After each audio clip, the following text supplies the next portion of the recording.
دو کسی نوکری کے امیدوار تھے، دونوں نے انٹرویو دیے، اے جو تھا ان میں ایک اے لے لیں، ایک بی بنا لیں۔ اے جو تھا وہ تمام شرائط پہ مکمل اترتا ہے اور واقعی یہ مستحق ہے کہ اس کو نوکری ملنی چاہیے،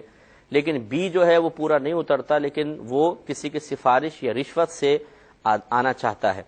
اب وہ جو ادارے والے ہیں وہ اے سے کہتے ہیں اگر تم رشوت دے دو ہم تمہیں نوکری دے دیں گے، تو کیا اس اے کے لیے اب رشوت دے کر اس جاب کو حاصل کرنا شرعاً جائز ہے یا نہیں ہے؟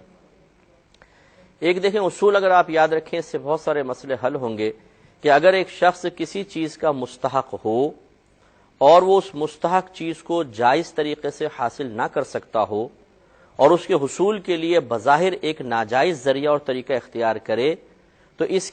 چیز کے حاصل کرنے کو اس ناجائز ذریعے کی طرف منسوب نہیں کریں گے بلکہ جائز ذریعے کی طرف منسوب کیا جائے گا۔ مثال کے طور پر یوں سمجھ لیں، جسے نبی کریم صلی اللہ علیہ وسلم سے حضرت ہندہ رضی اللہ تعالی عنہ نے کویسچن کیا کہ میرے شوہر مجھے پورا نان نفقہ نہیں دیتے، تو کیا میں ان کی جیب سے چپکے سے نکال لیا کروں؟ تو رحمت کونین صلی اللہ علیہ وسلم نے ارشاد فرمایا کہ ہاں، تم بقدر ضرورت جتنا تمہارا نان نفقہ بنتا ہے ان کی جیب سے ان کی اجازت کے بغیر نکال سکتی ہو۔ اب دیکھیں، شوہر کی اجازت کے بغیر اس کی جیب سے پیسہ نکالنا ظاہری اعتبار سے یہ ایک چوری سی محسوس ہوتی ہے، لیکن نبی کریم صلی اللہ علیہ وسلم نے خود یہ اصول بیان فرما دیا، اس کو سمجھا دیا کہ نان نفقہ تمہارا حق ہے، تم اس کی مستحق ہو۔ اگر یہ نان نفقہ تمہیں صحیح طریقے سے، جائز طریقے سے شوہر کی رضامندی سے حاصل نہیں ہو رہا تو بظاہر تم یہ طریقہ اختیار کر سکتی ہو، اور تمہارے اس لینے کو اس طریقے کی طرف منسوب نہیں کریں گے کہ چوری سے لے لیا، بلکہ اس کو جائز کی طرف منسوب کریں گے کہ آپ نے اپنا نان نفقہ حاصل کر لیا۔ تو اس حدیث سے یہ اصول یہاں سے ادھر ہم اپلائی کر دیں گے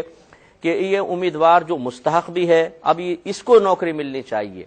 اس کا استحقاق ہے کہ یہ جاب اس کو ملے، یہ اس سیلری کا مستحق ہے، لیکن جب اس کو یہ اپنا جو جائز طریقے سے حاصل کیا جانے والا یہ معاملہ حاصل نہیں ہو پا رہا جائز طریقے سے،